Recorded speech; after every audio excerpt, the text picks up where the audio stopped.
When it finally clicks, when something clicks in your head and you start to see results and you get that feeling that you've kind of worked something out, there's results to show for it. Don't fix anything, man. Don't fix anything that doesn't need fixing. If it's not broken, don't fix it. It doesn't need fixing.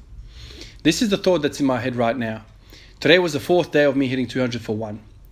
I've said this in the last few videos, man. I've never done 2 days in a row, let alone 4. So something is happening.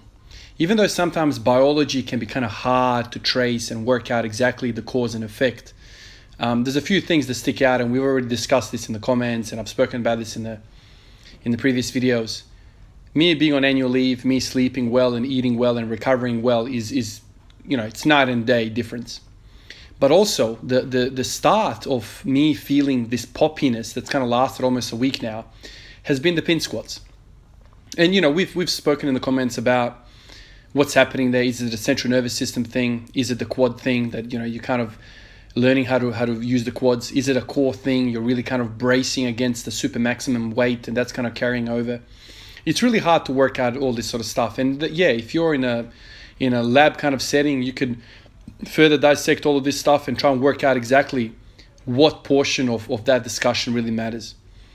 But the truth of the matter is that just keep going. Don't try and change things for the sake of changing it. Now, I do have an intellectual kind of fascination with all of this, and I'm genuinely concerned about working things out and whatever. But when things are going this well, something that's kind of hasn't been done before by me, I'm very, very, very hesitant to change things.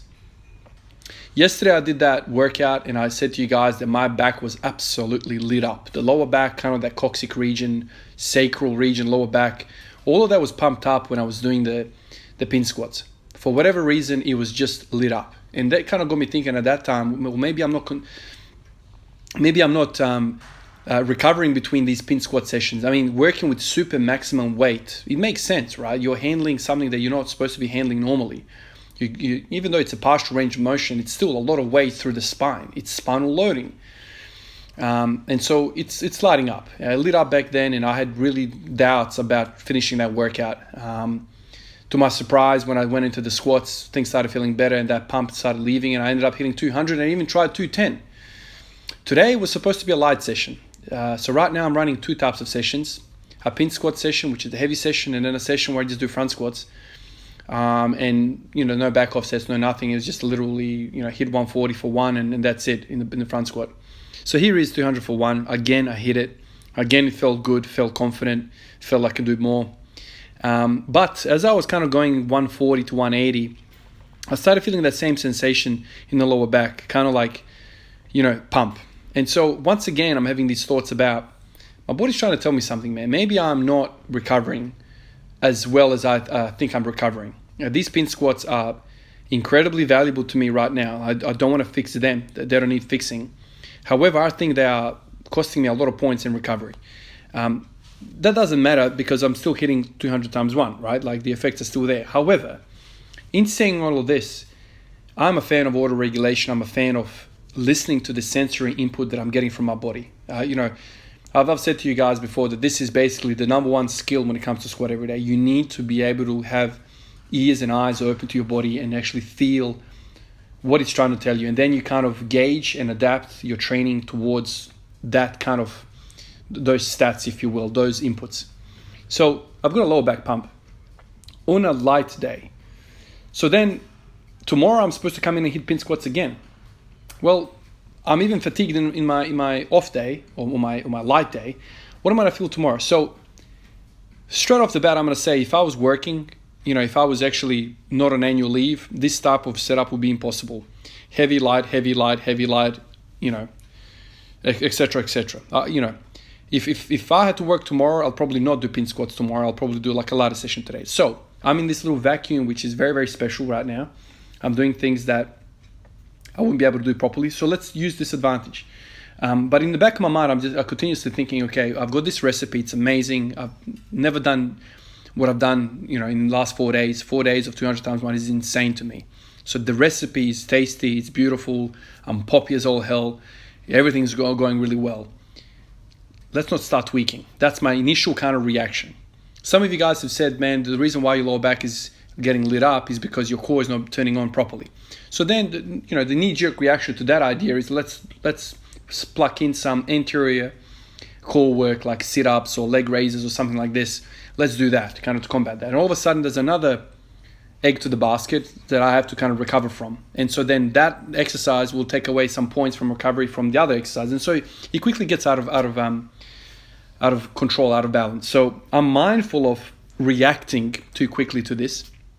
But because I'm on annual leave, because I have these recovery points, which I've never had before, let's just spend them all. And let's see how I go tomorrow. Today was a 5 p.m. session, later session. Tomorrow is going to be like a 10, 11 o'clock session.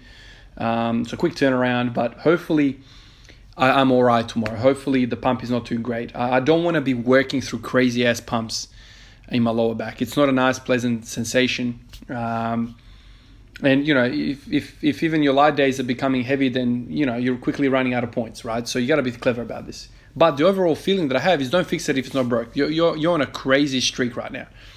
But how many days can I really do 200 times 1 safely? So yeah, I think it's going to have to slowly dip eventually.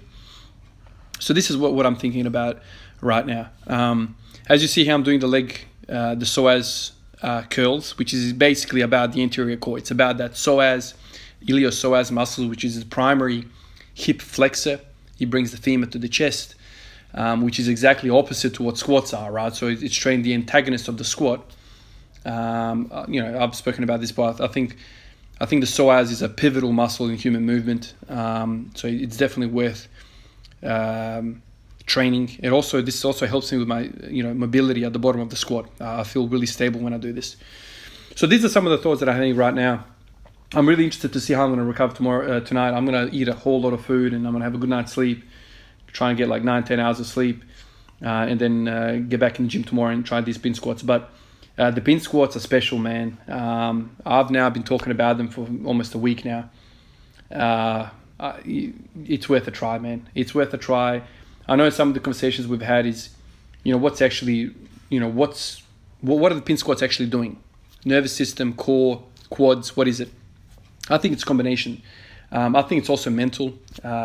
When you feel 220 on your back, 230 on your back, and you can do it for a partial range of motion, something kind of goes into your being that kind of makes you believe. Some of you guys said yesterday, when I felt that 210, man, you unragged that thing like it was nothing. You felt confident, and it really was. I felt confident, man, because I've handled 220, 230. So I've had, bigger weights on my back. It's also a confidence thing as well. So pin squats definitely for the future. How am I going to plan the pin squats? Is there always going to be sets of 10, work up to the heaviest set of 10 I can? I'm not sure. These are some of the things that I don't want to alter right now, because right now, like I said, I'm in a bit of a groove. I'm feeling really strong. My mobility is really good. So it's all coming together really nicely, it's a special feeling. By the way, these psoas curls, man, I don't know if you guys have ever done this, but I was saying to my cameraman, man, after these 5 sets of 20, I was spent. Absolutely gutted by them, which is interesting because range of motion is so tiny. One of you guys actually said, the knees over toes guy does a similar thing with that, I think they're called monkey feet or something like this, a foot attachment that you can kind of add weight to, like dumbbells and things. And people are saying, why don't you just do that? So hip flexion, there's several different muscles that kind of contribute to it. But after 90 degrees hip flexion and above, then it's predominantly the psoas and iliopsoas. Under that, I think it's like the femoris, rectus femoris, and predominantly that muscle, which is also fine. There's no problem with that.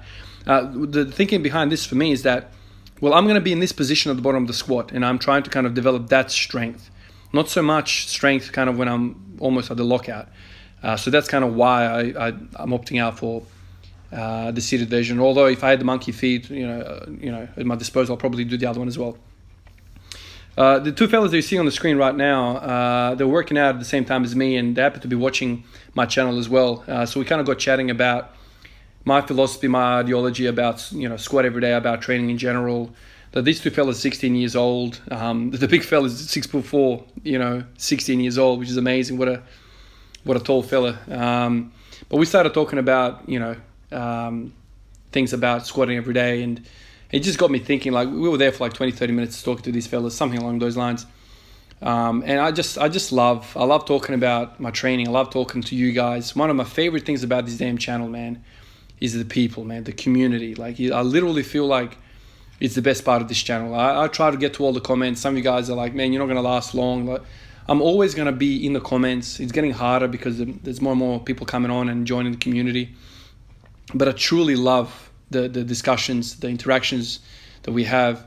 Man, so many of you guys have recommended so many good things. I'm like, just because it's my channel doesn't mean I'm the best out of all the people that are on the channel. There's so many guys out there who are much more advanced than me, much more experienced than me.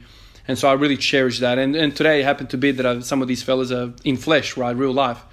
So we're just having a good old chat there about it all. And I was saying to them, man, you're 16 years old, man. 16 years old, you make me feel old as hell. But I was saying to the fellas, man, whatever you choose, whichever discipline of sport you choose, fitness, whether it's powerlifting, bodybuilding, whatever you want to do, you're 16 years old, man. You can do a lot of things. If you set your mind to something right now, man, by the time you hit 32, you're going to be ATGing 200 kilos for a set of 20, man, if you put in the work that's required. I never really put serious work into lifting until I was 25. So that's like 10 years on, you know what I mean? Like, it's a big difference. These fellas are still in school. This is the gym session after school. So it's a beautiful thing to see fellas of this age kind of in the gym and training and not on the streets and doing 1,001 other things. So it was a pleasure to meet the fellas. It was a pleasure to talk to them and share my ideas. It was kind of like the comment section, but in real life. So it's a really cool thing. All right, guys, I'll leave it at that. I'm going to try and rest up, come tomorrow and hit that pin squat and see what my lower back feels like. All right, guys, I'll catch you guys in the next one. Peace out.